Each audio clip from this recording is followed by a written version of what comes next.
Pemirsa, Badan Kehormatan DPRD Sumsel memanggil salah satu anggotanya berinisial RN atas laporan dari organisasi masyarakat ke DPRD Sumsel.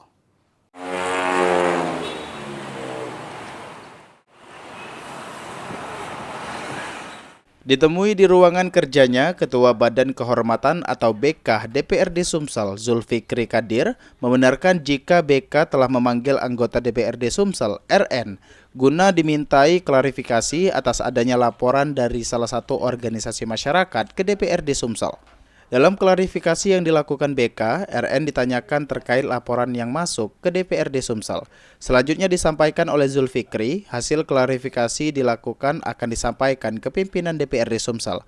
Selanjutnya pimpinan DPRD Sumsel yang akan memutuskan sanksi buat RN itu sendiri. Untuk sementara ini sudah kita periksa, tinggal akan hasil pemeriksaan ini akan kita laporkan dengan Ketua DPR. Tinggal Ketua DPR yang akan memberikan apakah itu sanksi bisa, apakah itu bisa, atau yang lain. Sejauh ini menurut Zulfikri, jika Badan Kehormatan lebih banyak fungsinya preventif, namun jika terbukti kesalahan, maka BK akan melakukan sidang. Tim Liputan, PAL TV.